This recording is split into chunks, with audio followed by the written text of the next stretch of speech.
Welcome to Spotlight on the Arts, coming to you from Jefferson City, Missouri. That's the capital. Today, returning into Spotlight on the Arts, entertainer, songwriter, and more, Hambo Latham.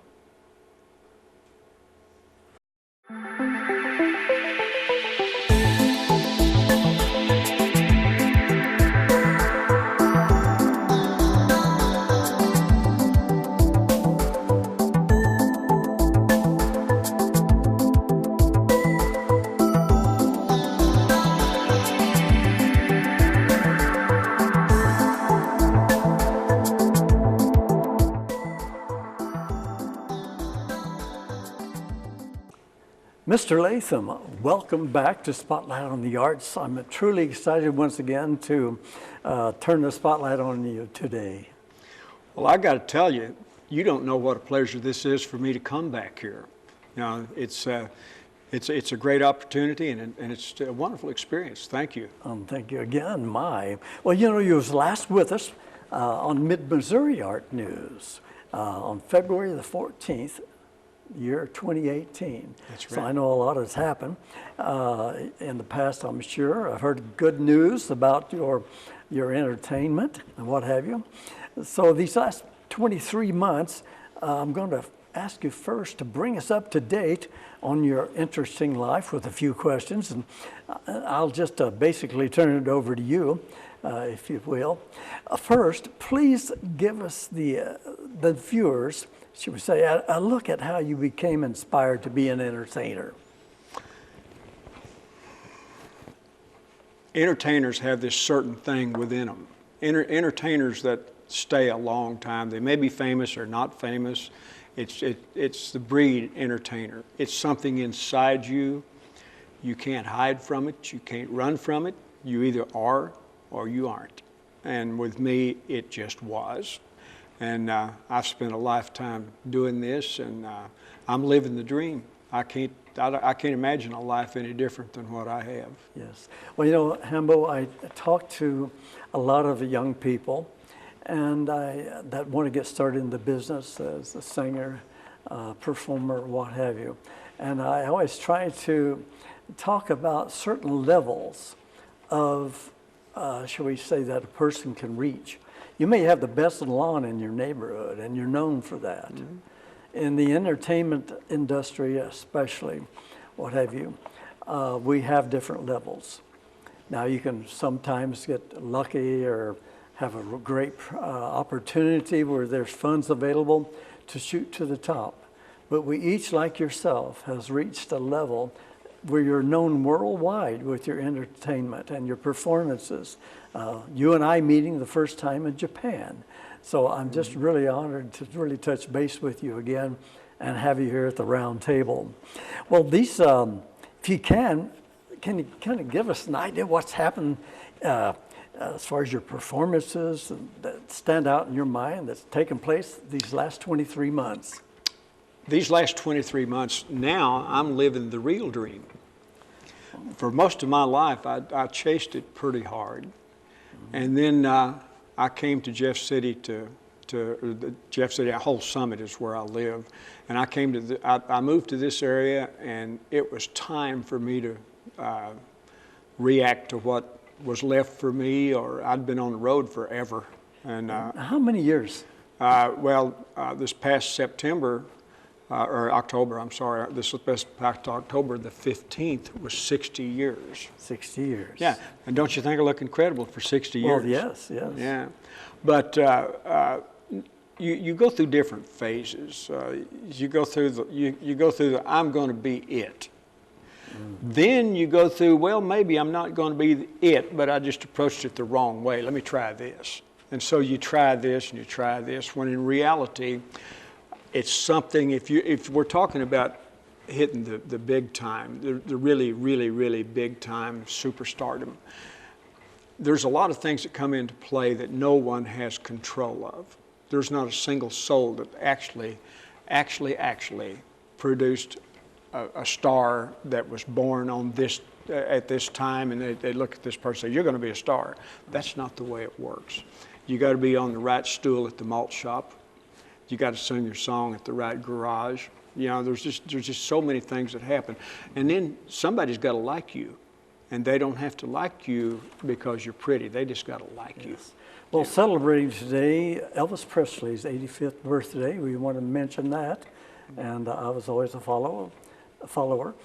Sister actually saw him in person. I understand you did get to. I did. And that was quite an experience. So I understand that you had some second thoughts before seeing the man walk on stage. Well, at that point in my life, I was making a living playing music. And I had this attitude that I wasn't going to show out for anybody, you know. I was in Shoney's in Nashville, and Waylon Jennings walked in, and everybody in my crew, they went gaga, and I had a little trouble calming him down. I said, no, he makes his living the same way we do. And Waylon's like a brother to me before he passed. Yeah, I mean, great guy. I can identify with that. Great guy. You know, but so I never would go silly over anybody. But that day that I saw Elvis Presley, I got my seat, and I didn't think anything was going to happen. But he showed up just like he was supposed to. When he stepped on stage, something happened to the barometric pressure on Mars, and I screamed louder, I cried harder, I jumped bigger than anybody in the building. He was incredible. And you was all shook up. I was all shook up. I loved him. I did. I loved Elvis Presley. Now all that we take inside even my own personal gains and peaks, shall we say, in life and entertainment, still booking entertainment and working with them. We have to have that a little bit. It kind of inspires our heart, gets it beating a little bit faster. So I can identify even at my level also. Now we're talking about these last 23 months. I didn't want to interrupt you with Elvis there, but these last 23 months, what's really happened that stands out in your mind, that turned this around maybe for you these last 23 months? The last 23 months, I have become more of a local guy than I ever was in my life. And it's had greater rewards than when I was trying to be somebody else. I see. And it is a great pleasure for me to go out and entertain one night and then run into somebody in the grocery store the next day. You know, it's wonderful. And so I've moved myself into a smaller arena. I have no desire to go to St. Louis, much less Tokyo. You know, I'm a home guy now, and I'm totally happy with it. I live with 3 dogs and a pretty good cat, and I don't know how it gets any better than that. Exactly. Well, I want to let you all know that Hambo will be singing a couple of selections after the break, so you want to stick around for that.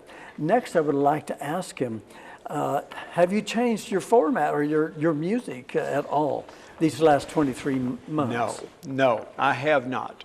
I came with a conviction from day one that I was going to play a certain time music. I'm in a time bubble and I can't get out. I grew up in the 50s. I still play the songs I played in the 50s. And it has just grown. If you play, I'm totally nostalgia. All I play is nostalgia, and if you come to see me, what you're going to hear is you're going to hear the songs that you grew up with, but then pretty soon I'm going to hit that particular song that's from a one-hit wonder that everybody forgot about, and no one does except me. And that becomes a very pleasant experience for people. Right. Now you're a songwriter also. You have certain songs. I wrote 42. Well, I wrote 32,000 songs in my life and lost them all. I don't know where they are. I see. The old saying is they're under beds and in trash cans and here there, and that's probably true. But they just kind of make their way somewhere else. But I wrote a lot of songs. Notable are 42 songs that I wrote that are in the archives of BMI. Right. And that's a statement that stands by itself.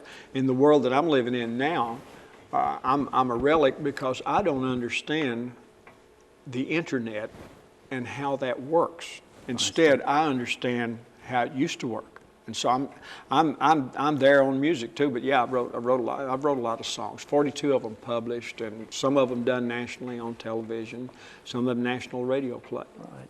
Now, you've had opportunities for that young songwriter or performer, especially the songwriter.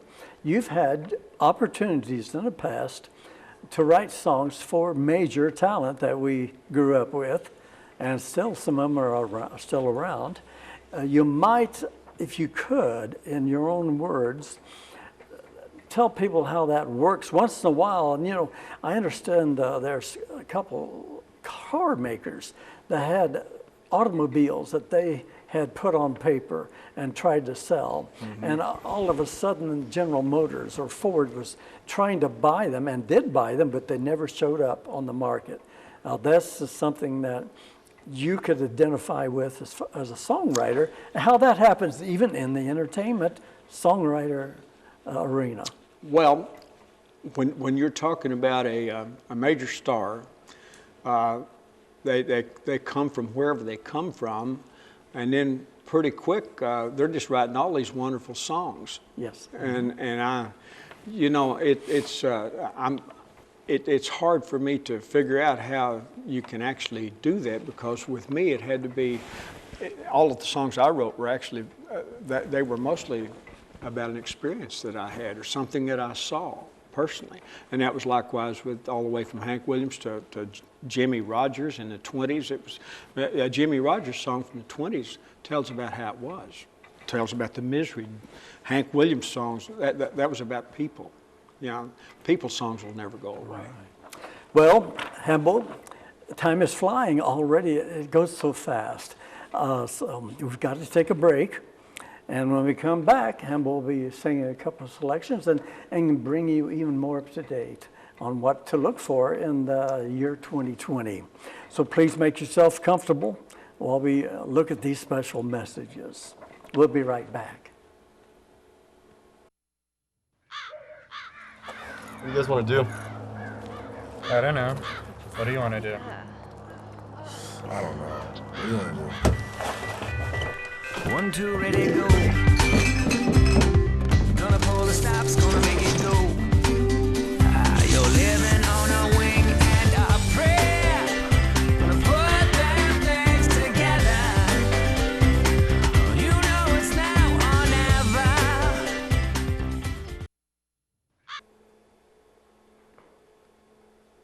Welcome back to Spotlight on the Arts. We return now with our special guest, returning to Spotlight on the Arts, Hambo Latham. Sure good to have you back, Hambo. You know, before the break, you shared a lot of information. So let's continue along those lines of thought and expression. But take a look a little bit into the future. I'd like to ask you first, what are your plans now for 2020? For 2020, I'm going to keep working the way that I did in 19, except I'm going to spend a little more time prior to and after the shows with the people who came to see me. I'd like to do that. I'd like to have a little more time on both ends of the show. But as far as what I'm doing, I'm going to keep it up, because I have my audience. I have my cars are trained to take me where I need to go. I'm years ahead of Uber. My cars, they just know where to go. I hear you. And like a good horse, they return to the barn probably. They do. Yeah. They get you home when you're so tired afterwards. Now, your itinerary and those locations, let's say in the immediate future here in 2020, we've got 12 months to cover. What do you have planned? Where can people see you? If somebody wants to see me, they could come down in Jefferson City, you can come to Windstone. Jefferson City, Missouri? Yeah, Jefferson City, Missouri. You come down to Windstone Event Center. It's an incredible place. It's an incredible people that run it, and it's an incredible audience that comes there. And where's that at? In Jefferson City? It's on Industrial Drive in Jefferson City, and local lore says that it is next door to Mel's Diner. Oh, yes, Mel's Diner. We there you cannot go. forget that. Mel's Diner. And you're there on Friday? I'm there on Thursday evenings, and we just have a great time. No. You spoke earlier about Gene Watson out of the past. Are you going to showcase him again this year? Gene Watson was at Windstone last year, yeah, and I emceed the show, and of course I had met him before, and Yes. and he'll be back again in April, and then At Windstone. yeah, at Windstone. Windstone has a celebrity. I'm the only person that's actually scheduled at Windstone. No one else has a schedule there except me. Excellent. I think that's kind of an honor. Oh, I definitely have to attend. Yeah, Super. So that basically is it. Windstone. It's in Jefferson City. If you want to come down, if you come down the lake area, there's several places that I wind up there. I work in Camdenton at the VFW. You know, until you get a lot of miles on you, you never think of as VFW as being a viable place. But Johnny Rodriguez is coming to town. Who everybody knows who that is, and you know where he works in Texas? VFW. VFW. Yeah. Right. So Hambo works at VFW in Camdenton, Missouri. Right. And we have a great time. I'm there on Tuesday nights. On Friday nights, I'm in Columbia at a VFW. So why am I playing VFW so much? Because I love the people there. I love the audience. Yeah, and it's open to the public. Absolutely. We have a great time. And then I work around the lake quite a bit. You know, I've been, it's rumored that I'm in and out of the Elks Lodge over at Laurie, which that'd be true.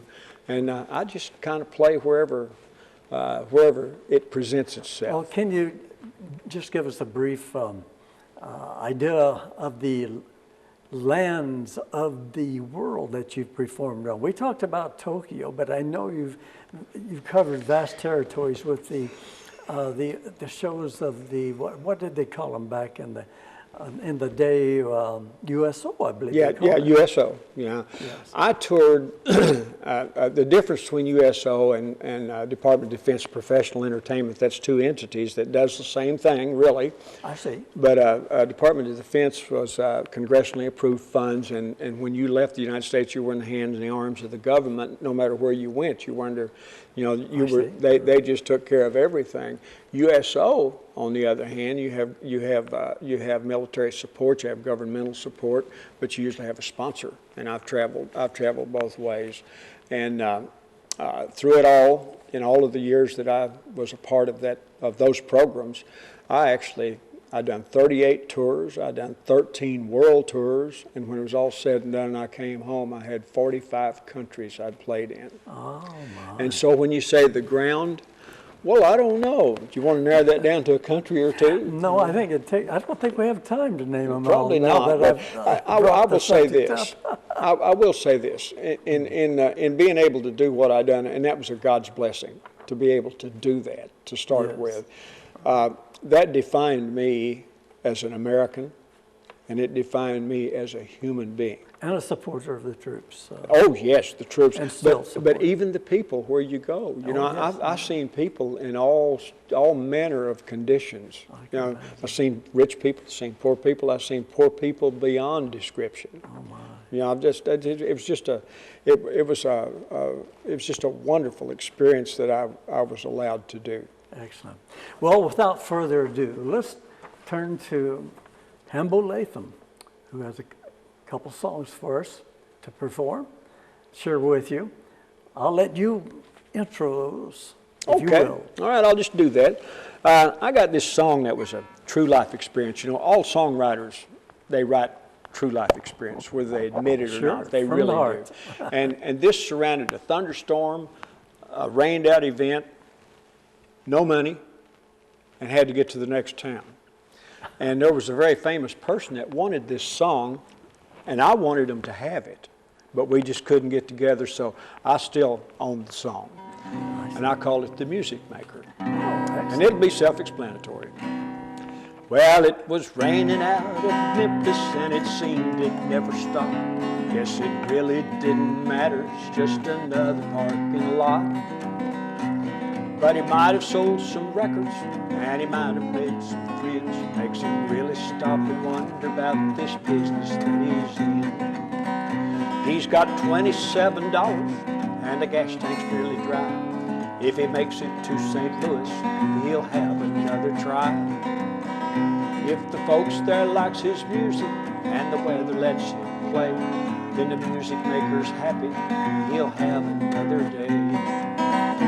He's just reaching for the heavens, but the devil's on his toes. It just seems with music makers, that's the way it always goes. When he's singing songs of happy, nobody ever knows if they've seen the music maker, he's opened up his soul. He might have been somebody, but he started mighty young. He was standing out on center stage, 1961. He's played the bars and night spots and a parking lot or two. And when his bones start aching, he wonders what to do. Sometimes he'd like to settle down, maybe have a home. He was born a music maker, he'll always have to roam. He's just reaching for the heavens, but the devil's on his toes. It just seems with music makers, that's the way it always goes. When he's singing songs of happy, nobody ever knows if they've seen the music maker, if he's opened up his soul.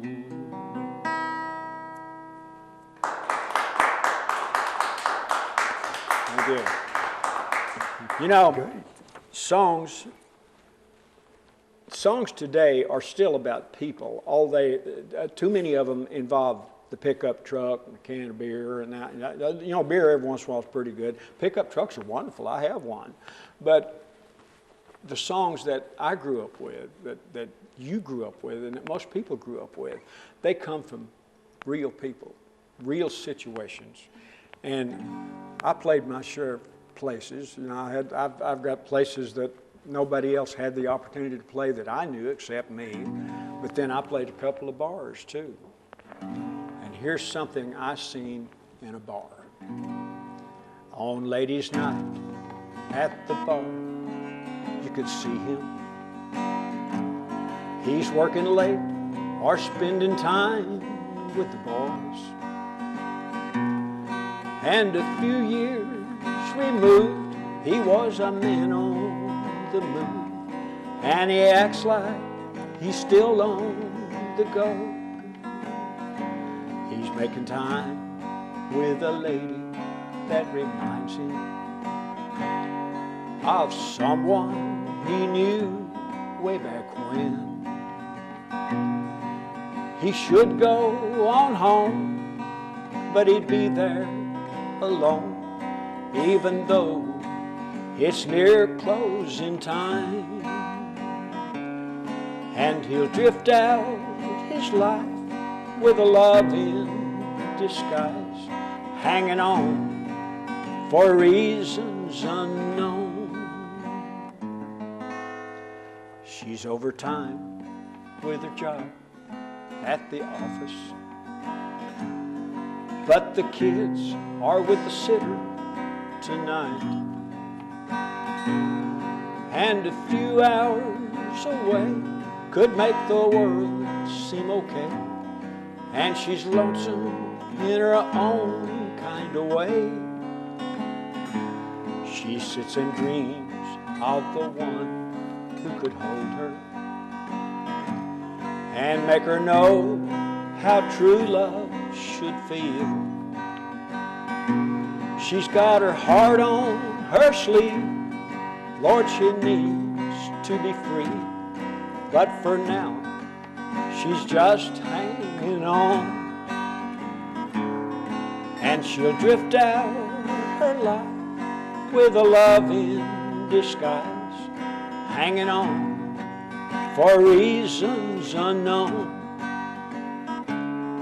Yeah, they'll drift out their lives with a love in disguise, hanging on for reasons unknown.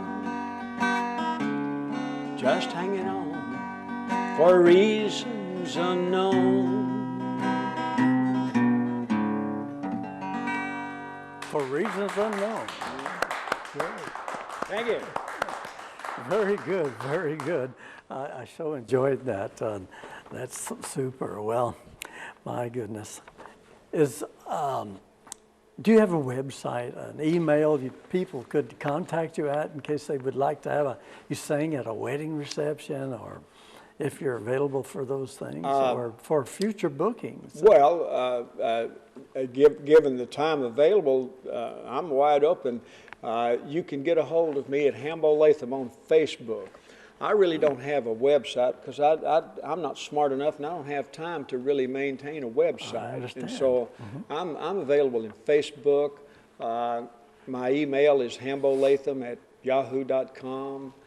My telephone number is 573-645-5081, and I answer it most of the time. Excellent, excellent.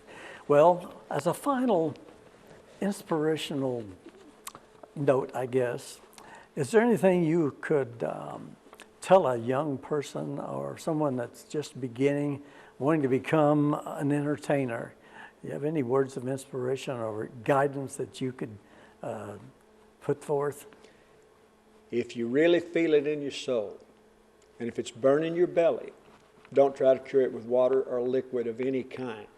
Pack your bag, go to work, and give yourself to it, and it'll happen. And work it, I guess Work you're it. saying. Great. Well, Hambo, we're just about out of time. So do you have any closing words you'd like to tell our viewers at this time? Well, you know, I got to say that the support that I've had coming off the road and becoming what I am has been tremendous. And I can't thank the people who come to see me enough. Just can't. You know, and wisdom. You can tell by look at me, I'm not smart enough to really give wisdom. You know, but life is good. Live it. That's my Well, whole thank thing. you once again for being at Spotlight on the Arts. It's been great. Oh, thank to you. have This has been a great time. Thank you. Thank you. Well, and I want to thank all the viewers and naturally our producer, Gloria Enlow, and the crew here at JCTV, as limited as it is. It's still a great effort that's put forth to bring you Spotlight on the Arts, JCTV in Jefferson City, Missouri. And don't forget, tune in on YouTube, worldwide now. And do thank those viewers worldwide for tuning in. So I'm Rick Jey saying, keep us in mind and see you next time.